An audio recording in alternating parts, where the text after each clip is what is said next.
Erev Tov u'mevorach, Birshut, Morai ve'Rabotai. Donc, Parashat Hashavua, Parashat Toldot. Parashat Toldot, donc la naissance de Yaakov, de Esav, des frères jumeaux, si différents. Notre parasha nous parle, contient 4 chapitres. Premier chapitre, chapitre 25 de Chumash Bereshit. Donc, c'est la grossesse de Rivka, elle va mettre au monde Yitzhak, Yaakov et Esav. Une grossesse qu'elle a attendue bien longtemps. Ensuite, à la naissance, donc vous connaissez bien l'histoire, Esav qui sort en premier, Yaakov qui le tient par le talon, et Yaakov va être nommé Yaakov à cause de cette histoire qu'il a essayé de doubler son frère. Il a talonné son frère. Ensuite, donc Yaakov devient tzaddik, Esav devient rachat, et il va, après un meurtre qu'il va commettre Esav, il va venir très fatigué. Yaakov va lui donner ce plat de lentilles et la contrepartie est qu'il lui vend les droits d'aînesse, la Bechora. Et à cause de ce plat de lentilles qui était rouge, jusqu'à aujourd'hui, il s'appelle Édom. Esav s'appelle Édom. Et c'est l'exil qu'on est en train de vivre en ce moment. On est dans Galout Édom, la dernière exil de la fin du monde. Ça, c'est le chapitre 25. Chapitre 26, il y a la famine. Tiens, ça nous rappelle avec Abraham et Sarah, la famine, on va à Grar chez Avimelech, le roi de Pélishtim. Yitzhak va encore creuser des puits comme a creusé Abraham Avinu. Et non seulement ça, les mêmes puits, Abraham Avinu, il avait creusé des puits, et bien les Pélishtim, maintenant, ils ont les bons embouchés. Et maintenant, Yitzhak, il va les recreuser, il va les renommer, réintituler comme les noms qu'avait donné Abraham. Ah, l'histoire des Béhéroth, des puits, très, très étonnant. Sur ça, principalement, on va parler principalement de ce point-là, le secret, le sod des Béhéroth. Et donc, l'histoire avec Avimelech, bien connue. Ensuite, chapitre 27, troisième chapitre de notre paracha. Yitzhak Avinu demande à Esav de lui préparer un bon plat. Comme il aime. Achen li mat'amim. Prépare-moi un bon plat. Va faire la shrita. Apporte-moi, comme ça, je te fais les brachot. Tout le monde connaît l'histoire. Rivka, elle va faire doubler. Elle va aller lui chercher des habits qui ressemblent à Yaakov, etc. Il lui vole les brachot. Esav qui hurle, Vaïtzak, Tseraka, Gedola, Omara, et il promet que dès que son père quittera ce monde, il tuera Yaakov. Dernier chapitre de la paracha, le chapitre 28, Yaakov qui est envoyé par ses parents chez Lavan à Arami pour aller chercher une femme. Et ça sera Bezrat Hashem la semaine prochaine, le mariage de Yaakov avec Rachel et Léa, les complications avec Lavan. Mais voilà, voici les 4 sujets de la paracha. Donc en fait, le thème principal de cette paracha, c'est Yaakov, qui est le petit frère, frère jumeau certes, mais le petit frère, qui va venir doubler Esav dans 2 choses. À la naissance, il le double, il essaye de sortir, il n'a pas réussi, mais quand même il a réussi à l'attraper au talon, quelque chose d'étonnant.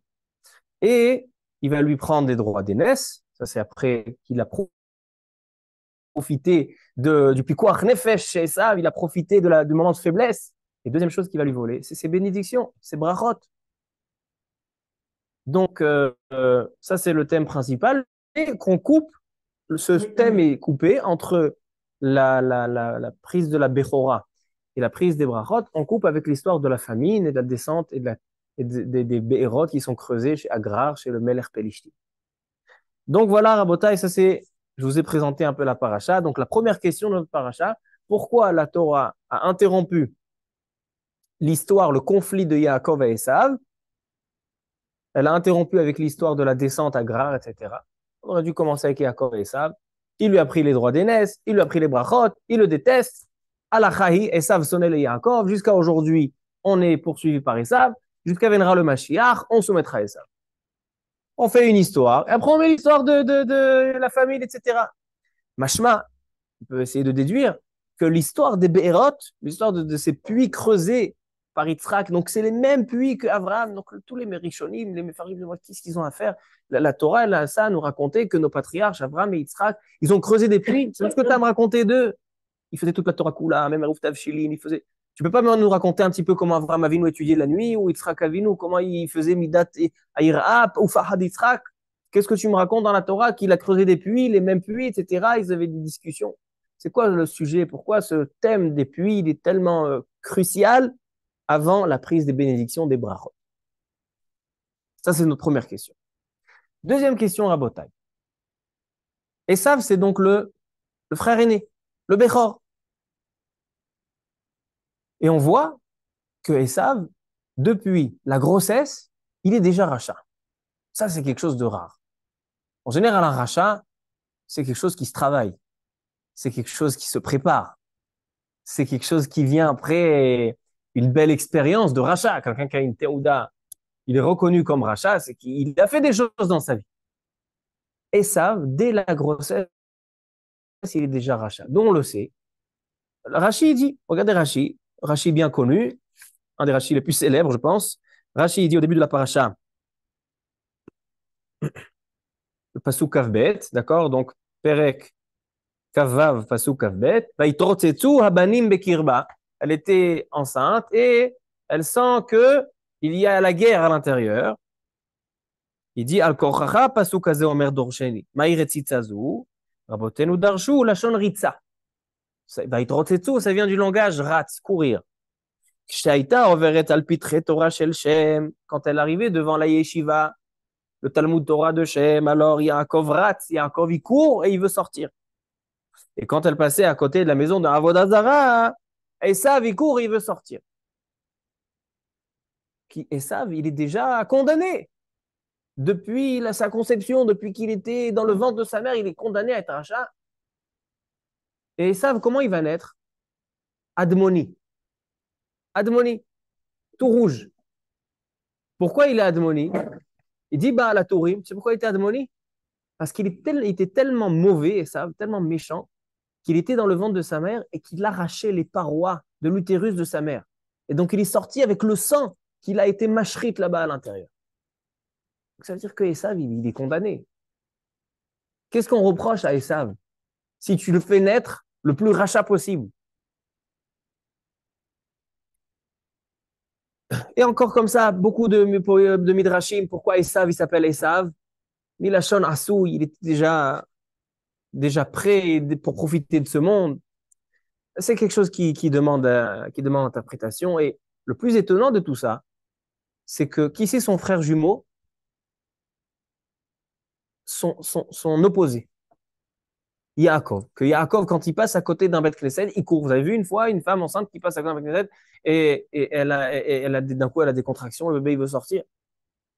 Je suis sûr qu'il y a des femmes qui doivent s'imaginer. Mais en tout cas, Yaakov, c'était comme ça. Et c'était un Ish Chalak. Et c'était un Ishtam, Yoshev Alim. Ah, c'est quand même très étonnant. Deux frères jumeaux tellement différents. Alors voici notre deuxième question. Donc, première question, on a dit pourquoi on a interrompu avec les Be'erot, les puits. Deuxième question, comment se fait-il deux frères jumeaux si différents et savent condamnés à être rachats depuis la conception? Ça, c'est la deuxième question. Troisième question, Rabotai. Si on sait que Yaakov, finalement, c'est lui qui va devenir l'aîné, c'est lui qui va devenir la succession de Abraham, Yitzhak, Yaakov. Il va doubler Esav. Alors pourquoi Akadosh Baruch Hu ne l'a pas fait naître en premier? Pourquoi le premier qui sort du ventre? C'est Yaakov. On gagne que Yaakov n'a pas besoin de l'attraper par le talon. On gagne qu'il n'a pas besoin de lui voler les bénédictions, les droits d'aînesse, parce que ça lui revient. On n'aura pas de signe 1, on sera tranquille. Si vraiment le but, il est que ce soit lui le Béchor, alors fais-le naître en premier. Et deuxième question, si Yaakov Avinu, il voit que c'est pas le Béchor, qu'il est né en deuxième place. Alors pourquoi il essaie de changer la réalité? Pourquoi il va aller mentir à son père? Il lui dit, Anochi Esav Bechorecha. Moi, je suis Esav, ton Bechor. Alors c'est vrai que Rashi, il dit là-bas, Anochi, moi c'est moi, et Esav Bechorecha, Esav c'est ton Bechor. Mais bon, mais il a quand même dit, Anochi Esav Bechorecha. Quand Yitzhak lui demande, ah, t'as Esav béni? Il lui dit, Ani. Alors c'est vrai, il lui a pas dit Ani Esav, il a dit Ani. Il t'a demandé si c'était Esav, il te dit moi. Yaakov, qui est le Ishtam, le chef Ohalim, celui qui fait pas de problème, d'un coup il devient menteur, il se déguise. Ma olerkan, rabotai, ma olerkan.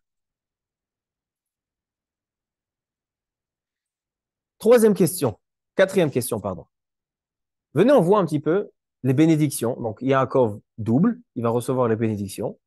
Et après, ça va venir, il dit à Yitzhak, bénis-moi quand même. Il va lui faire des bénédictions. Et vous allez voir, a priori, c'est les mêmes bénédictions. Et si c'est les mêmes bénédictions, on rentre dans un problème.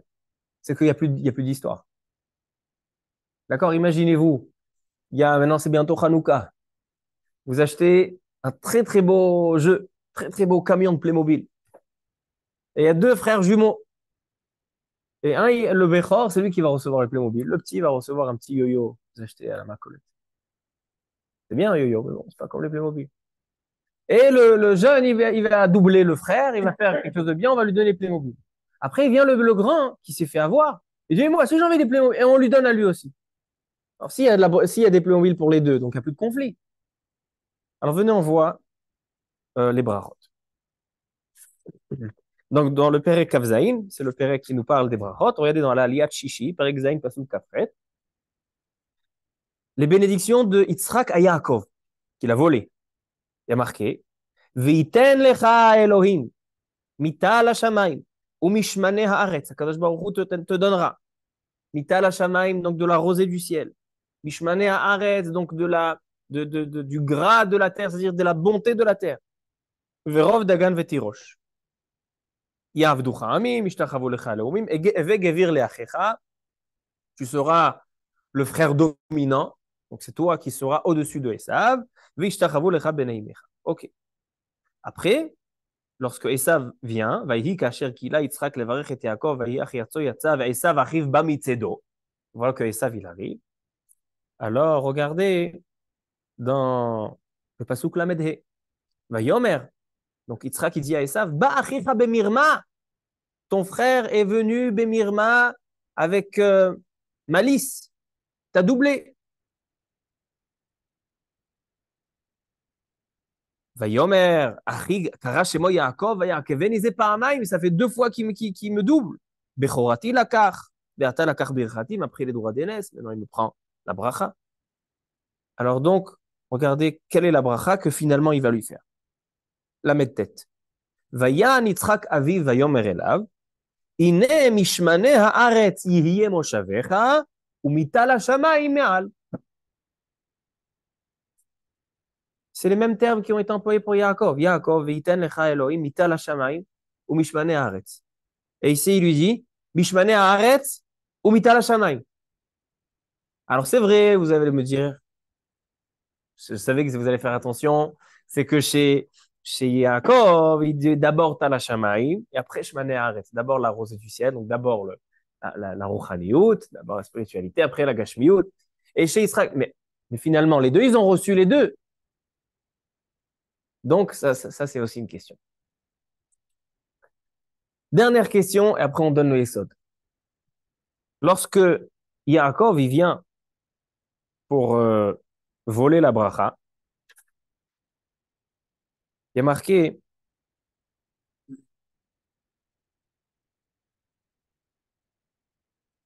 regardez, Pasuk Yutet, Kavzaïn, Pasuk Yutet. Vayomer Yaakov el Aviv, Anochi Esav Bechorecha. Yaakov lui dit, moi je suis Esav, ton aîné. Asiti kasher dibarta elai, j'ai fait comme tu m'as demandé. Kumna, Sheva, ve'ochla mitzedi, viens manger de ce que je t'ai ramené. Ba'avor tevarechani nafshecha, afin que tu me bénisses. Pasuk kaf alef, Vayomer Yitzhak el Yaakov, Geshana va'amushecha beni. Viens, je vais essayer de sentir, de te toucher, savoir, parce que Yitzhak, il était aveugle. D'accord, Rashi ramène le Midrash. Pourquoi Yitzhak Avinu était aveugle? Pour deux raisons. Première raison, à la Akedah, Kedat Yitzhak, les anges ont pleuré. Donc Yitzhak, il était couché. Donc les larmes des Malachim sont tombées dans les yeux de Yitzhak, donc il est devenu aveugle. Et deuxième chose, pourquoi il était aveugle? Kadosh Baruch Hu l'a rendu aveugle pour que les brachot aillent chez Yaakov. Et là, il dit, viens, Geshana va Mushecha. Là, je vais essayer de sentir si c'est toi.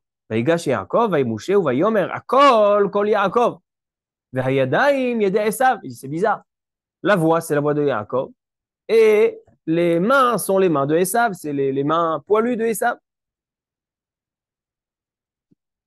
Et après, dans le pasouk Kavza, il y a un pasouk intéressant. Vaïgash, Vaïchaklo, Vaïyarach et Reach Begadav, Vaïvarecheu. Il dit quand. Donc en fait, Yitzhak, il est très perturbé. Il ne sait pas, c'est Esav, c'est pas Esav. D'un côté, c'est la voix de Esav, c'est les mains, c'est la voix de Yaakov, c'est les mains de Esav. Mais qu'est-ce que finalement va le convaincre qu'il faut transmettre les brachot à cet enfant? C'est Vayarach et Reach Begadav Vaïvarecheu. Il a senti l'odeur de ses habits et il a fait la bracha. Vayomer Re'e Bereach Beni, l'odeur de mon fils, qui est Reach Sadeh, comme l'odeur d'un champ, Asher Berecho Hashem. C'est quoi Reach Sadeh Asher Berecho Hashem? Il dit Rashi, Reach Sadeh Asher Berecho Hashem, Shenatan Bo Reach Tov, Zeus De Tapuchim, Shenichnas Imo Reach Gan Eden. Dit, quand Yitzhak a été convaincu, c'est pas qu'il a fait une identification ADN, biométrique, il a senti l'odeur du Gan Eden, il a été méré à Reach Begadav, et ça, il a senti l'odeur du Gan Eden, l'odeur d'un champ de pommes. C'est des tapoukis. Maintenant, les habits, juste pour vous expliquer, je ne vais pas trop vous détailler, mais c'est des habits, c'est des peaux de chèvre. Maintenant, les peaux de chèvre, à l'époque, sans les moyens de parfum et de déodorant, vous imaginez quelle odeur il doit y avoir maintenant dans la tente de Yitzhak. Et qu'est-ce qu'il dit le pasouk? Il a senti Reach Begadav, juste les habits. Encore si encore c'était son odeur naturelle, ok. Il a senti l'odeur des habits et il sent l'odeur du Gan Eden, un champ de pommes. Et c'est là qu'il a décidé de lui faire la bracha. Il y a un Tosfot dans Masechet Ta'anit, page 22, il dit champ de pommes veut dire champ de Etrogim. Il a senti l'odeur de l'Etrogim. Donc je comprends plus, c'est des pommes ou c'est des Etrogim. On va voir tout à l'heure le Meharsha, qu'est-ce qu'il explique, et le Iyun Yaakov, Rabbi Yaakov Reicher. Yaakov Reicher, un des grands poskim, il a un commentaire sur le Yaakov. Il était Rav à Metz, en France. Lui aussi, il a un commentaire sur le Yaakov. Vous allez voir, c'est quoi ce Reach Tapuchim que c'est Reach Etrogim. Ma Olechcha. Donc voici, Rabotai, voici les questions qu'on a à traiter ce soir. Bessiyata Dishmaya. D'accord, donc je répète très rapidement. Première question, pourquoi il y a les Be'erot, l'histoire des puits avec Avimelech qui nous interrompent la paracha entre les droits d'aînesse et les brachot. Deuxième question, pourquoi Esav est condamné dès le départ d'être rachat, Yaakov d'être sadique, et les deux sont frères jumeaux, comment c'est possible? Troisième question, pourquoi Yaakov est né en deuxième? Quatrième question, il aurait dû naître en premier, comme ça, il n'y aurait pas eu de problème, il n'aurait pas besoin de mentir et de pas être conforme à sa personnalité. Quatrième question, quelle est la différence entre les bénédictions qui ont été données à Yaakov et à Esav? Les deux, ils ont été bénis de Mital Hashamayim ou Mishmane Haaretz. Et dernière question, c'est quoi l'histoire des odeurs des habits de Yaakov qui sont des peaux de chèvre avec l'odeur du Gan Eden qui est Sdetapurim et Tosfot dans Ta'anit, tu te dis c'est Sdeetrogim. Allez, dernière question. Comment se fait-il que Yitzhak, il aime Esav? Parce qu'il sait qu'il y a quelque chose qui cloche. Donc c'est vrai, Saïd Befiv, il a été méramé auto, il lui a dit est-ce qu'on en fait le maaser sur le sel, donc il lui a montré comme s'il étudiait la... Mais d'abord, pourquoi il fait des préférences? Yaakov aussi, il sait que Yaakov c'est un bon garçon. Et pourquoi il ne lui préserve pas une bracha pour lui? Donc ça, voilà, voici c'est les questions qu'on va essayer de toutes répondre en même temps. Alors comme je l'ai dit, on va répondre à toutes ces questions et à comprendre le sens profond de la paracha par le thème des Be'erot, des puits. On va un petit peu apprendre un peu le secret, le sod des Be'erot. Zohar HaKadosh. Il dit le Zohar HaKadosh, c'est quoi ces Be'erot que nos patriarches Avraham et Yitzhak ont creusé dans le même endroit? Ils ont creusé tellement de puits. C'est quoi le Inyan? Il dit que Be'erot, Inyan à Be'erot, c'est dévoiler la Emouna dans le monde. Gilou ya Emouna. Lorsque Avraham creuse des puits, il est en train de dévoiler la Emouna dans le monde. Et lorsque Yitzhak creuse des puits, il est en train de dévoiler la Emouna, la présence divine dans le monde. Comme ça, il dit le Zohar HaKadosh. Et nous, ce qu'on va, Bezrat Hashem, ce soir, c'est expliquer cette phrase dans le Zohar. Si on a compris cette phrase dans le Zohar, après, on va voir que toute la paracha, on l'a comprise. Avant de comprendre pourquoi le puits symbolise dévoiler la Emouna dans le monde, on va rapporter un Midrash. Midrash dans Shir HaShirim. Il y a marqué dans Shir HaShirim, Ma'ayan Ganim, Be'er Maim Chaim, Nozelim Min Levanon. Dans la chanson Yafa Vetama, qui nous parle de la Torah, Torah Temima, là-bas, on évoque ce pasouk, Ma'ayan Ganim, Veshiv'im Panim. Ma'ayan Ganim, c'est ce terme qui est dans Shir HaShirim. C'est quoi ce Ma'ayan Ganim Be'er Maim Chaim? Le puits. Il dit Midrash Shir HaShirim, Midrash Rabbah, il dit que dans toute la Torah, il y a 48 fois le mot Be'er, qui correspond à 48 manières, 48 clés pour accéder à acheter la Torah. 48 kinyané à Torah. Vous connaissez les kinyané à Torah qui sont ramenés dans la Mishnah Pirkei Avot. 48 kinyanim sha Torah niknet bahem. Alors il dit ça correspond aux 48 endroits qui a marqué le mot Be'er dans la Torah. Comme ça il dit le Midrash. Il n'explique pas plus que ça.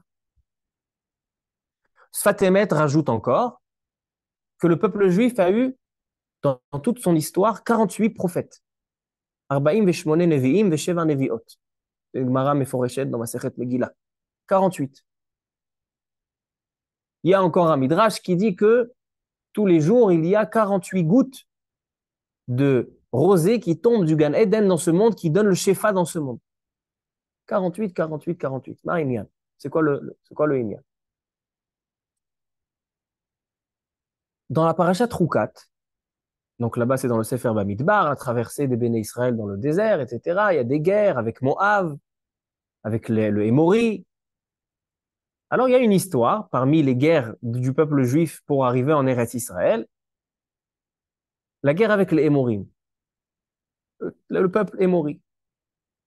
Et la guerre, elle s'est passée comment? Il y avait deux montagnes avec comment on dit ce qu'il y a en bas? Une vallée en bas. Qu'est-ce qu'ils ont fait, les Hémoris? Ils ont joué à la Hamas. Ils ont creusé des tunnels dans une des montagnes. Dans l'autre montagne, il y avait comme des terrasses.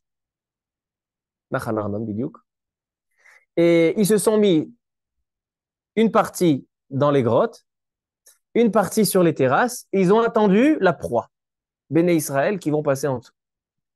Qu'est-ce qu'a fait Akadosh Baruch Hu? Il a pris ces deux montagnes, il les a collées, les terrasses sont rentrées dans les grottes, ceux qui étaient dans les grottes se sont retrouvés écrasés, et ceux qui étaient sur les terrasses se sont retrouvés aussi écrasés par la montagne. C'est rentré exactement comme un puzzle. Qu'est-ce qui s'est passé? Maintenant, les Béné Israël étaient au courant de rien. C'était au courant de rien, ils ne savaient pas. Quand ils sont sortis, il y avait un puits, un BR, et ce BR a fait sortir le sang des Hémorim, et là, ils ont dit, mais on a eu un S de folie. Az Yashir Israël, donc là, il y a un chant, un des 10 chants parmi les 10 chants de l'histoire du peuple juif. Az Yashir, c'est Yud Shir, il y a 10 chants, et c'est Shirat HaBe'er. Shirat HaBe'er, Az Yashir Israël, Ali Be'er Einula. Be'er, Chafaru Asarim, Karua Nedive'am, Mimchokek, Mishanotam, Mimidbar Matana, Mimidbar Nachaliel. Une petite shira du Be'er. On voit là-bas que le Be'er a servi à dévoiler la Emouna dans le monde. Comme dit le Zohar HaKadosh ici. Il dit le Zohar HaKadosh, c'est quoi les Be'erot que Abraham et Yitzhak creusent? C'est des Be'erot de Gilouy Emouna. On voit là-bas aussi que le Be'er, il a servi à quoi? À dévoiler la présence divine. Il y a une présence divine qui est dévoilée par l'intermédiaire du Be'er. Non seulement ça, c'est que dans le champ Be'er Chafaru Hasarim, le Be'er qui a été creusé par les ministres, par les chefs, Il dit Al-Kut Shimoni et d'autres Midrashim. C'est qui les Sarim? On fait référence à Abraham et Yitzhak. C'est-à-dire que le Be'er qui va leur servir, on sait que grâce à Myriam, il y avait le Be'er dans le Midbar, dans le désert. Le Be'er qui va les accompagner, qui va servir à dévoiler la Emouna, d'où vient ce Be'er? D'où provient ce Be'er qui a servi le peuple juif pour traverser le désert? Le Be'er de Chafarou Sarim d'Abraham et Yitzhak. Donc il y a quelque chose. Non seulement ça, Rashi, là-bas, il dit Bimchokek b'mishanotam, ce BR, il était Bimchokek b'mishanotam, c'était aussi le BR de Moshe et Aaron. Moshe et Aaron, pourquoi ils ont été punis de ne pas rentrer en Eretz Israël? À cause du puits d'eau qui provenait de la roche, du rocher. Ils ont frappé le rocher au lieu de parler au rocher. Et il dit à Kadosh Baruch Hu, vous avez raté un Kiddush Hashem. Vous aurez pu dévoiler mon nom par ce puits. C'est-à-dire que la remontrance d'Akadosh Baruch Hu à Moshe et Aaron, elle est pourquoi vous n'êtes pas servi du BR pour déclarer ma présence dans le monde. Donc on retrouve encore une fois un endroit que le BR, c'est dévoiler la Emouna dans le monde. Ok? Explication.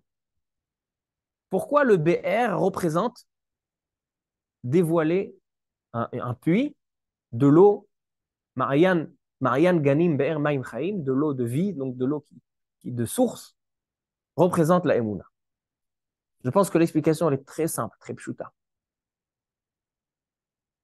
Akadosh Baruch Hu, il a créé ce monde à l'image de la Torah. Qu'est-ce que ça veut dire il a créé? Istakel be'oraita ou bara alma. Qu'est-ce que ça veut dire il a créé à l'image de la Torah? C'est qu'Akadosh Baruch Hu, il a créé ce monde afin qu'un homme qui observe le monde, même sans Torah, il va pouvoir trouver toute la Torah dans le monde. Un simple exemple, Kadosh Baruch Hu, il a fait que un homme aime ses enfants. Kadosh Baruch Hu, il a fait que des esclaves travaillent leur maître. Kadosh Baruch Hu, il a fait qu'un homme aime sa femme. Pourquoi Kadosh Baruch Hu, il a créé tout ça dans le monde? Pour un petit peu nous expliquer comment lui, il nous aime en tant que père, comment lui, il nous aime en tant que mari et femme, comment nous, on doit le servir comme des esclaves envers leur maître. C'est-à-dire que tout ce que Kadosh Baruch Hu a créé, la création en elle-même, les sentiments, les caractères dans ce monde, tout ça, ce sont des indications pour nous pour comprendre mieux la Torah, comprendre mieux le lien qu'on a avec Hachem. Okay. Maintenant, cette notion, elle est déjà marquée dans le Sefer Yetzira et on le ramène beaucoup dans les Shiurim, mais à chaque fois, on retrouve une nouvelle facette. Sefer Yetzira, il dit que tout ce qu'Akadosh Baruch Hu a créé dans le monde, il a créé en parallèle dans Olam, Shana, Venefesh. Ça veut dire, Akadosh Baruch Hu, il a créé quelque chose dans le monde, il a créé aussi un parallèle dans le temps, et il a aussi créé un parallèle dans le corps humain. Et sur ça se base tout le Sefer Yetzira. Alors donc, il dit comme ça. Que symbolise la création de BR? Akadosh Baruch Hu, il a créé un BR. C'est quoi un BR? C'est que tu vas creuser de l'eau, et après tu vas trouver de l'eau en bas, et après quand tu vas puiser cette eau, tu vas en fait comprendre que cette eau-là continue à s'alimenter par de l'eau de source qui vient de tout en bas. Donc ça veut dire qu'en fait, il y a une alimentation qui se fait. Akadosh Baruch Hu, il veut te dire là dans cette création que par le BR, tu peux retrouver que toute la création dépend d'Akadosh Baruch Hu et influencée et alimentée à chaque instant par Akadosh Baruch Hu. Parce que si je vous dis maintenant, regardez cette maison et dites-moi où il est Akadosh Baruch Hu. C'est difficile. Regardez cette ville, ce pays, et où elle est la main d'Hachem. C'est difficile à retrouver la main d'Hachem. Mais lorsqu'on voit un puits d'eau de source, et qu'on voit cette alimentation qui se fait à chaque instant, on voit que ces Maïm Chaim, ces eaux qu'il vit, qui proviennent, qui sont alimentées à chaque instant, ça nous réveille forcément qu'il y a une présence d'Hachem. Que la manière de la création du BR te rappelle la présence d'Hachem. C'est pour ça qu'à chaque moment qu'Akadosh Baruch Hu veut se dévoiler dans le monde, il utilise le BR. C'est pour ça qu'il a dit à Moshe et Aaron, frappez parler au puits et il sortira les eaux et donc toute l'assemblée verra que j'existe. Les Hémorim, ils ont perdu la guerre, ils ont été tués, pris en sandwich dans ces montagnes. Et qu'est-ce qui a prouvé à tout le monde qu'ils ont été tués par la main d'Hachem? C'est le BR.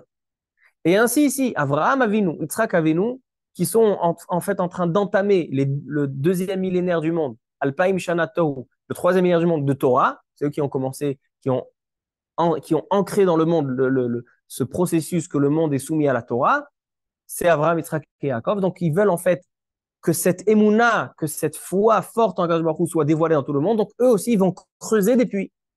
Maintenant, on comprend mieux ce qu'il dit le Zohar HaKadosh. C'est quoi les puits creusés par Avraham et Yitzhak? C'est Gilou Yaemuna. Pourquoi il y a besoin de deux? Parce qu'Avraham et Yitzhak, ils ont deux manières de dévoiler Hachem.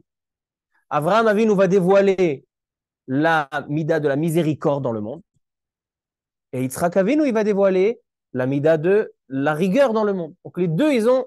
Et c'est pour ça qu'on comprend que Yaakov, lui, il n'a pas creusé depuis. Yaakov, on va voir dans la paracha prochaine, lui, il va yagel et even me alpi be'er. Il est allé, il a rencontré sa femme sur le be'er, il a ouvert le couvercle. C'est-à-dire que lui, le couvercle, il est déjà creusé. Et lui, il devient bas à la baït. On va voir c'est quoi la marque. Parce que lui, il y a chesed et gvora. Yaakov, il n'a pas ajouté. Mais qu'est-ce qu'il a quand même ajouté? On va voir. On va voir que Yaakov, il est chidouche. Et c'est ça toute la paracha. On parle de Yaakov. C'est ça qu'on va comprendre. Okay. Donc, on a compris pour l'instant que le BR, le puits, c'est une source de dévoiler la Emouna, la présence divine dans le monde. Explique le Sfat Emet. Selon ça, on peut comprendre le Midrash dans Shir HaShirim qui te dit qu'il y a marqué 48 fois le mot BR dans la Torah, qui correspond à 48 clés pour acquérir la Torah. Demande de Sfat Emet, pourquoi il y a besoin d'acquérir la Torah? J'étudie la Torah, je l'applique, j'accomplis les mitzvot. Non, elle te dit la Mishnah dans Avot, tu sais, pour avoir la Torah, il faut parler moins, manger moins, dormir moins. Il faut être nocébé en limchavero, il faut aider les autres, etc. Il y a des conditions. Ne pense pas que si tu étudies la Torah, tu accomplis tout ce qui est marqué dans le Shulchan Aruch, tu vas à la Tfila, tu fais ton Daf Yomi, etc., etc., etc. Ça y est, non.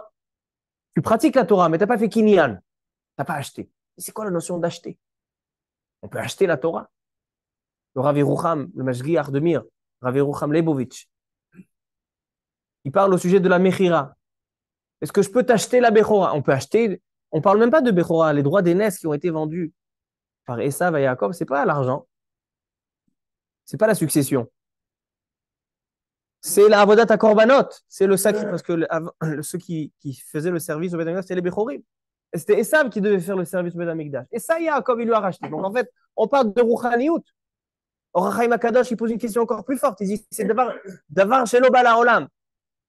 Une des notions de base de Kinyanim, de transaction dans Shulchan Aruch, Roshel Mishpat, c'est de savoir que Davar Shelo Bala Olam, on ne peut pas être makné. En Adam makné Davar Shelo Bala Olam. Donc, le Chaim Akadosh, il ramène Tchouvat Arivash, etc. Comment c'est possible que cette vente, elle est valable, la vente qui a été faite, la transaction entre Yaakov et Esav? Il ne peut pas. D'abord, c'est Rouchani, et deuxièmement, c'est Lo Bala Olam. Alors, on voit qu'il y a une notion de kinyan. Même dans des choses rouchani, dans des choses qui sont spirituelles, il y a une notion de kinyan. Que signifie le kinyan, donc la transaction, l'achat? Comment on peut acheter la Torah? C'est très simple. La Torah, comme on a dit, elle a été créée à l'image de la Torah. Le monde a été créé à l'image de la Torah. Donc, ça veut dire que toute la création, tout le mécanisme de la création, il est ancré, c'est le mécanisme de la Torah. Maintenant, la Torah, si vraiment c'est le code du monde, donc le code peut changer. On peut utiliser la Torah. Ici, dans la Torah, il y a marqué que maintenant, quelqu'un qui fait les mitzvot, alors il a une bonne parnassa, il y a de la pluie dans son champ, comme on dit dans Kiryat Shema. Donc la Torah, elle n'est pas seulement un plan, mais elle est aussi le code qui alimente à chaque instant. Elle est le plan constant du monde. C'est-à-dire que la Torah, elle est censée influencer la création. On peut changer la création par la Torah. Quand la Gemara dans Baba Batra, la Gemara dans Baba Batra, il me semble, page 8. La Gemara dit celui qui est un malade dans sa maison, qu'il aille voir un chacham. Un chacham dans la Torah. Pas marqué qu'il aille voir un tzaddik ou un baba ou un mekoubal. Il est marqué qu'il allait voir un chacham. Pourquoi? Parce que le chacham, que lui a eu la kinyan de la Torah, alors par la Torah, il peut changer les lois de la nature. Comme on a vu avec la Shiratayam, Vayachzorayam Litnao, avec Rabbi Pinchas Ben Yair, quand il est allé faire Pidyon Jvuim, a dit la Gemara dans Choulin que le fleuve s'est arrêté. C'est-à-dire que la création, elle est mise en condition, elle est mise sur un tnaï, que ceux qui ont acquis la Torah peuvent maîtriser le monde. OK? Alors donc, en fait, pratiquer la Torah, étudier la Torah, ça c'est une chose. Mais il y a une deuxième partie, une partie de Kinyané à Torah. Kinyané à Torah veut dire qu'un homme a acheté la Torah, c'est-à-dire qu'il va pouvoir faire de la Torah, de la rendre mina koach el hapa'al, c'est-à-dire en fait la concrétiser, de la concrétiser dans ce monde. Pour ça, nécessite kinyan la Torah. Il ne suffit pas d'accomplir et d'étudier, il faut aussi faire l'achat. C'est-à-dire qu'en fait, lorsqu'un homme se rattache profondément avec la Torah, il se rattache en fait profondément avec Akadosh Baruch Hu. Akadosh Baruch Hu, c'est lui qui a donné la force de créer, c'est lui qui a créé. Il a créé et il donne à l'homme la force de lui aussi créer par le biais de la Torah. C'est qu'un homme qui va étudier la Torah avec les kinyanés à Torah, alors donc il se rattache à la source. C'est pour ça que les memchet kinyanés à Torah correspondent au memchet foi qui a marqué le mot BR. Pourquoi la Torah elle est comparée au BR? BR Maim Chaim, Marian Ganim, BR Maim Chaim. Il dit parce que les 48 clés de kinyanés à Torah, des acquisitions de la Torah, correspondent au BR, que le BR c'est rattacher tout à sa source. Lorsque je rattache le monde à son créateur, alors j'ai rattaché aussi la Torah à son créateur, donc je peux agir. Donc en fait, on voit que le BR, c'est dévoiler la Emouna, se rattacher à la source, comme le Kinyané à Torah. Maintenant, Avraham Avinu, il vient et il veut dévoiler dans tout le monde la présence d'Hachem, mais sur sa facette de chesed, sa facette de miséricorde. Donc Avraham Avinu, il va creuser des puits. Il va creuser des puits, c'est-à-dire qu'il va aller rechercher l'eau de source, l'eau qui est alimentée à chaque instant par Hachem. Après que Avraham Avinu décède, les Pélishtim, ils vont venir recouvrir, ils vont prendre le Hafar, ils vont prendre la terre, ils vont recouvrir ce. Pourquoi ils ont fait ça? Les Pélishtim, ils disent, qu'est-ce qui va, un homme, pourquoi on ne voit pas la main d'Hachem à chaque instant, l'alimentation d'Hachem à chaque instant? Parce qu'il y a un Ma'ayan en nous. En nous, il y a de l'eau de source qui va nous permettre de voir la main d'Hachem. Mais tu peux le cacher avec ce monde-là. Ce monde s'appelle Alma de Shikra. Shikra, c'est une facette erronée. Quand un homme ment, il va en fait présenter la réalité en mensonge. Il a une réalité, il a fait quelque chose, il va dire non. C'est qu'il va présenter la chose pas comme elle est. Le Alma de Shikra, ce monde, pourquoi il s'appelle Olam HaSheker? Parce que ce monde-là, en fait, il vient te donner un aspect qui n'est pas rattaché il n'est pas rattaché à Kadosh Baruch. C'est pour ça que les Pélishtim, ils ont pris la terre, le Afar Haaret, et ils ont rebouché le BR qui a été creusé par Abraham. Vient Yitzhak et il dit, moi d'abord, j'ai besoin de redécouvrir les BR de Abraham, mais non seulement ça, je vais trop faire, je vais creuser moi-même parce que moi aussi, je dois dévoiler la facette d'Hachem qui est la facette de la rigueur. Ok. Maintenant, on arrive au cœur du shiur. Avec ça, on va comprendre toute la paracha. Arrive Yaakov Avinu. Yaakov Avinu, elle est où sa place? Il dit le Sfat Emet que les Béhéroth qu'il a creusé Yitzhak dans cette paracha, 3 Béhéroth, correspondent à Abraham, Yitzhak et Yaakov. Le Ramban dit que les 3 Béhéroth, c'est le premier, deuxième et troisième Beth Amikdash. Le Baal HaTurim, il dit que les 4 Béhéroth, c'est les 4 Galouyot. Tout ça est ancré dans les Béhéroth. Et on a vu dans le Zohar HaKadosh, le Béher, c'est Gilou Yaemuna. C'est quoi le Inyan? On va tout expliquer en un. C'est qu'en fait, quelle est la place de Yaakov? Yaakov Avinu, il dit voilà, mon grand-père, il a dévoilé la facette d'Hachem dans ce monde qui est Chesed. Yitzhak, mon père, a dévoilé la facette d'Hachem qui est Gvura. Maintenant, quelle est ma place dans ce monde? D'abord, il vient le Sfat Emet et il dit que Avraham et Yitzhak, leur mida de Ahava et de Hira était tellement élevé qu'Avraham Avinu, il était prêt à perdre la vie quelqu'un qui aime Hachem, et il veut se rapprocher d'Hachem, et il sait que ce monde-là le tire vers le bas, donc il peut pas se rapprocher, donc il est capable d'être mévater sur ce monde, il est capable de donner sa vie pour aller vers Hachem. Ainsi, Yitzhak, Midatadin, la rigueur, elle ne peut pas supporter le chomer, ne peut pas supporter la matière. Et Yaakov Avinu, il vient, que lui, c'est Midat Atif Eret, c'est Midat de la Torah, il dit non. La Torah, il y a marqué Vachai Bahem, Velo Sheyamut Bahem. Il dit Yaakov Avinu, moi j'ai un chidouche, j'ai quelque chose à ajouter sur ce qu'ont fait mon grand-père et mon père. C'est que cette ahava, cette miséricorde et cette rigueur n'est pas censée être seulement au-dessus du monde, mais à l'intérieur du monde. Tout en étant dans une vie, tout en étant dans une vie normale, dans une vie civilisée, c'est là que je vais retrouver, c'est-à-dire qu'il dit, ça paraît paradoxal, mais il dit justement, par la matière, par l'existence, il dit à Yaakov Avinu, c'est là que je vais dévoiler et découvrir la présence d'Hachem. C'est pour ça que Yaakov Avinu, lui, il n'a pas creusé de Be'erot. On va dans la parasha prochaine, lui, il est Vayagel et Even, mais Alpi Aber. Lui, le puits, il est déjà creusé. Qu'est-ce qu'il fait Yaakov Avinu? Il te dit que dans la vie de tous les jours, pas besoin de mourir pour montrer la présence d'Hachem. Aussi dans ta vie. Maintenant, c'est ça ce qui s'est passé avec Esav. Maintenant qu'on a compris les Be'erot, maintenant je reviens à l'histoire avec Esav. Mais on a dit que l'histoire des Be'erot fait l'interruption entre la Bechora et les Brachot. C'est-à-dire que les Be'erot doivent passer avant les Brachot. Yitzhak Avinu, il a choisi Esav pour lui faire les Brachot. Esav, c'est le Bechor. Esav, c'est le Bechor. C'est lui qui doit continuer Yitzhak. C'est lui qui doit suivre cette lignée de Abraham, Yitzhak, Esav. Pourquoi Yaakov est venu, il a doublé, etc. Il dit en fait, Yitzhak Avinu, il savait que la présence d'Hachem, on ne peut pas la mélanger. On ne peut pas mélanger le spirituel avec le matériel. Donc il a dit, je vais le partager en deux. Il va avoir deux enfants, des jumeaux. Pourquoi des jumeaux? On a dit, comment ça se fait, des jumeaux tellement différents? Il faut que ce soit des jumeaux. Pourquoi? Parce que ces deux jumeaux, chacun, il va avoir une partie du travail.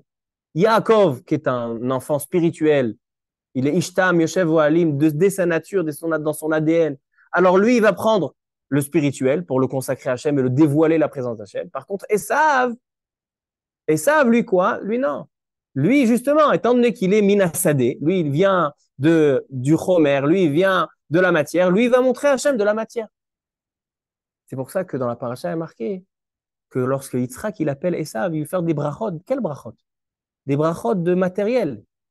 Et il lui dit, Aveli mat'amim vetsudali tsaïd. Emmène-moi un repas. Pourquoi il dit emmène-moi un repas? Dans le Sefer Torah, il y a marqué tsudali tsaïd, tsaïd avec un he à la fin. Comme ça s'écrit, mais ça se lit tsaïd. Pourquoi? Il dit, la Tourim, il a rajouté un he, c'est les 5 halachot de Shrita. Un shochet, il est obligé de savoir les 5 halachot de Shrita.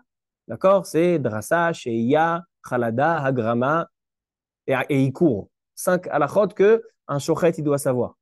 Alors donc, il dit en fait, il dit, Yitzhak à Esav, il dit, toi, ton tafkid, ta mission dans ce monde, c'est de dévoiler la présence d'Hachem comme moi et de mon père, on l'a fait, par la matière.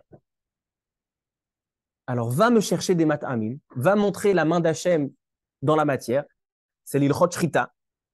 Tu montres que le monde, il est menoha, le monde, il est dirigé, il est gouverné par la Torah. Et donc, tu vas montrer qu'il y a Hachem, ce he, selon le Zohar, c'est Tosefet Kedusha, contrairement à Ephron, on lui a retiré un vav, on lui a enlevé la Kedusha. Alors, donc, on l'a rajouté ici un he, c'est-à-dire qu'en fait, à Esav, la mission, elle était comme ça depuis le départ. Il y avait Yaakov et Esav, deux frères jumeaux, différents parce que chacun, il va être orienté dans deux sortes de missions, un dans le spirituel, un dans le matériel. C'est pour ça que Yitzhak, il veut faire la bracha à Esav. Parce que la bracha de Yitzhak, elle parle de quoi? C'est une bracha qui est matérielle. C'est pour ça que Yitzhak, il voulait faire la bracha à Esav et pas à Yaakov. Mais Yaakov, il dit, je ne peux pas laisser faire ça. Dans le ventre, déjà, Yaakov, il comprend que ce n'est pas possible. Pourquoi? Parce qu'il voit qu'un homme qui n'est pas assez spirituel et qui est trop matériel, il ne pourra pas surmonter il sera troublé par le matériel. Comme on a dit que le Afar, il bouche la présence d'Hachem. Donc si tu dis à Yaakov, à Yitzhak, ton raisonnement, il aurait été bon. Le seul problème, c'est que tant que tu as séparé moi au spirituel et Esav au matériel, Esav, il ne surmontera pas. C'est pour ça que Esav, dès qu'il passait devant un bête Avodah Zara, il voulait sortir. C'est pour ça que Esav, il est sorti Admoni. Pourquoi? Parce qu'il a abîmé l'utérus de sa mère. Comme il dit, Eshrit et Rechem Imo, il dit Balatori. C'est pour ça qu'il est sorti plein de sang. C'est pour ça que Esav, il était Ishtaïd, Ishtadeh, il allait tuer. Ce jour-là où il a vendu la Bechora, il est revenu de faire, il était Rotzer. Ça veut dire que Yaakov, il dit, je ne peux pas le laisser. Il va Yaakeveni, Yaakov. Pourquoi il s'appelle Yaakov? Parce qu'il dit, non, il n'a pas laissé sortir. Il a dit, c'est moi qui est censé être Bechor, pas seulement dans le spirituel. Je dois lui prendre aussi sa part qui est dévoiler Hachem dans le matériel. C'est ça que Yaakov. C'est pour ça que maintenant, quand Yitzhak, il va essayer de questionner. Est-ce que c'est Esav, c'est Yaakov? Akol kol Yaakov. C'est quoi Akol kol Yaakov? Akol kol Yaakov, Vayadaim yedei Esav. La voix qui est spirituelle, c'est le métier de Yaakov. Vayadaim yedei Esav, les mains, c'est le matériel, c'est le métier de Esav. Alors il dit, Yitzhak, à qui je fais la bracha? Yaakov, il vient, il se présente, il veut les brachot. Mais d'un autre côté, c'est parce qu'il lui est désigné. Ce qui est désigné, c'est qu'il y a un partage entre ces deux jumeaux. Chacun, il a un métier. Alors, qu'est-ce qu'il fait Yaakov? Il vient avec des habits. Quels sont ces habits? Il lui dit, j'ai pris la matière de ton fils, ce sont ses habits, c'est le résultat de son travail. C'est moi qui le porte. Il dit, Anochi Esav Bechorecha. Explique Rabbi Tzadok à Kohen Milobli une explication magnifique. Comment tu dis Anochi Esav Bechorecha? Alors c'est vrai, Rashi, il dit Anochi Esav Bechorecha. Et il dit, mais c'est caché de dire, c'est Dachouk. Il dit Rabbi Tzadok à Kohen Milobli que le Midrash dit qu'il y a deux personnes que leur nom est beau et leurs actions sont moches. Il s'agit de Ishmaël et Esav. Ishmaël et Esav, ils ont les plus beaux noms de la Torah. Ishmaël, Kadosh Baruch Hu entend. Esav, c'est quelqu'un qui fait, il est en Seretzon Kono. Esav, c'est Milachon en Seretzon Kono, il fait ce qu'Akadosh Baruch Hu lui demande. Contrairement à Yitzhak et Yaakov, ils n'ont pas des beaux noms. Yitzhak, on sait très bien que c'est quoi Metzachek. Metzachek, c'est les trois Averot Hamurot. Et Yaakov, c'est Vayakeveni, il veut doubler, il est Meramé, Ramai, Ba'achicha Bemirma. C'est étonnant. A priori, on aurait dû avoir Avraham, Ishmaël et Esav. Non, Avraham, Yitzhak et Yaakov. Pourquoi? Parce que Ma'asehem qui est qu'est-ce que ça veut dire? Je pense expliquer que Ishmaël et Esav, et ça, ce qu'il dit Rabbi Tzadok comme il oublie. Il dit Rabbi Tzadok il vient, il dit Anochi Esav Bechorecha. Toi, tu penses que celui qui accomplit sur ce monde, qui est osé, qui utilise les mains dans ce monde, c'est Esav. Il dit maintenant, j'ai racheté la Bechora. J'ai racheté la Bechora, c'est-à-dire que j'ai racheté le service dans le sacrifice, dans la shrita, etc. C'est moi qui ai racheté. Ça veut dire qu'il dit à Yaakov, il dit à papa, toi, tu pensais à la naissance qu'il y a deux frères jumeaux. Les deux frères jumeaux, ils vont accomplir le même objectif, mais chacun dans son chemin. Moi, le spirituel, toi, le matériel. Et ça, il ne peut pas. Être seulement confronté avec le matériel, tu seras aspiré par le matériel, comme ça a prouvé avec ça. Alors moi, je lui ai racheté le matériel. Comme ça, c'est moi qui est responsable et du spirituel et du matériel. C'est pour ça qu'il dit Riach Gan Eden. C'est quoi Riach Gan Eden? Il a senti l'odeur du Gan Eden. Écoutez, Pshat Nifla. Le Gan Eden, qui avait au Gan Eden? Adam Arishon. Adam Arishon était au Gan, après il a été jeté. Adam Arishon, il a fauté, et donc après il va, et maintenant il est confronté au matériel. Gan Eden, c'est spirituel. Il sort du Gan Eden, maintenant il va devoir être confronté au matériel, ça veut dire que maintenant il a un tikkun à faire dans le matériel. La Gemara dit que Choufré de Yaakov, la beauté de Yaakov, mais en Choufré de Adam Arishon. Celui qui ressemblait à Adam Arishon, c'était Yaakov Avinu. Pourquoi? Parce que Rabotai, qu'est-ce qu'on a d'expliquer? Yaakov, c'est celui qui a donné le chidouche, que non seulement qu'il est responsable dans la spiritualité, mais il est responsable aussi du matériel. Donc celui qui fait le tikkun de Adam Arishon, mais en Choufré d'Adam Arishon, c'est qui? Yaakov. C'est pour ça que quand il est rentré, Yaakov, chez Yitzhak, Gan Eden, ça sentait l'odeur du Gan Eden. C'est-à-dire que maintenant, Adam Arishon, il peut repartir dans son Gan Eden. Et quelle odeur il y a là-bas? Marqué Sde Tapurim. Il vient à Tosfot et il dit non, c'est des Etrogim. Pourquoi c'est des Etrogim? Il dit le Maharsha et le Iyun Yaakov, Rabbi Yaakov Reicher. Il dit pourquoi une des fautes dans le Chet Adam Arishon, c'était que la terre, elle n'a pas écouté. Elle devait sortir un arbre qui est avec un arbre qui porte des fruits et que l'arbre lui-même est un fruit. Et la terre, elle n'a pas écouté. Elle a sorti Etzperi, mais pas en Seperi, mais pas Etzperi. Elle a sorti une terre que les arbres donnent des fruits, mais l'arbre lui-même ne se mange pas. C'est pour ça que l'arbre qu'il y avait dans le Gan Eden, avec lequel il a fauté, c'est l'arbre de Etrog. Qu'est-ce qu'il a, l'arbre de Etrog? Dit la Gemara dans Masechet Sukkah, Shetam etzo ou pirio shavim. Le goût du Etrog et de l'arbre du Etrog ont le même goût. C'est-à-dire que ça prouve le tikkun du Chet Adam Arishon, même avec l'arbre. C'est pour ça que Eria Rear Gan Eden. Et dès qu'il a senti que Yaakov, en fait, il est en train de faire le tikkun, c'est-à-dire que non seulement qu'il a pris sur le spirituel, mais il a pris sur le matériel. Alors qu'est-ce qu'il dit? Tout de suite après. Veiten lecha Elohim, mita la shamayim, mita mishman haaretz. C'est toi qui as la bracha aussi du matériel, parce que c'est toi qui as raison du matériel. Il y a encore une longue suite à mon shiur, mais je voudrais terminer avec un dernier point. Il y a marqué dans le Harizal, selon le Zohar Kadosh, qu'aujourd'hui, qu'est-ce qui remplace le tikkun des Be'erot? Qu'est-ce qui remplace ce secret Soda Be'erot qui est marqué dans le Zohar? Qu'est-ce qui remplace aujourd'hui? Il dit tzitzit et tfilin. Comme ça, il dit au Harizal. Tzitzit et tfilin, ça remplace les Be'erot. Il n'explique pas pourquoi. Mais selon notre shiur, on peut expliquer ce Harizal. Pourquoi? Parce qu'on a dit que il y a des mitzvot qui sont dans le spirituel. Quelqu'un, il va faire cette fila le matin. C'est spirituel. Il étudie la Torah. C'est spirituel.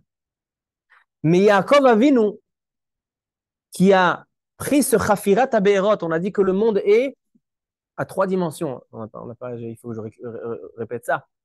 Le Olam, dans le monde, qu'est-ce qui a été créé? Le Be'er. Le Be'er symbolise le dévoilement d'Hachem dans ce monde. Maintenant, non seulement qu'il doit dévoiler Hachem, mais par le monde lui-même, par la création. La création doit créer Hachem, doit créer l'existence d'Hachem. Alors donc, quelle est la mitzvah spirituelle de Ahavat Hachem et de Hirat Hachem qui se fait avec une action physique? Tzitzit et tfilin. Quand on fait Kiryat Shema, Shema Israël Hachem Elokeinu Echad ve'avta et Hachem, on est en train d'évoquer Abraham, la midat de Ahava, la midat de Yitzhak, de Ira, le service d'Hachem, on le fait avec quoi? Après on dit aussi les tzitzit, c'est les ma'antizkiru et kol mitzvot Hachem. Ces 2 mitzvot-là, c'est ce qui remplace aujourd'hui. Pourquoi? Parce que le message de ces Be'erot, c'est de dire que nous, on a la mission de Yaakov. Que non seulement dans le spirituel, on doit dévoiler le nom d'Hachem, mais même dans le matériel. Et ça, on le fait par des mitzvot matériels liés au spirituel qui sont tzitzit et tfilin. Et dernière chose, on a dit qu'il y a Olam, Shana ve Nefesh, 3 parallèles. Dans le monde, on a dit dans le monde, il y a la création du puits. Dans le Nefesh, c'est la Torah. Un homme qui fait les kinyané à Torah. C'est pour ça que là, c'est Memchet Be'erot, 48 Be'erot, 48 puits contre 48. Maintenant, où il est le Be'er, le puits, le dévoilement de l'annonce d'Hachem dans le Shana, dans le temps? Il dit c'est le Shabbat avec les 6 jours de la création. Les 6 jours de la création, c'est le Afar qui couvre le Be'er, c'est ce qui cache. Un homme qui est dans son travail, on ne voit pas la main d'Hachem.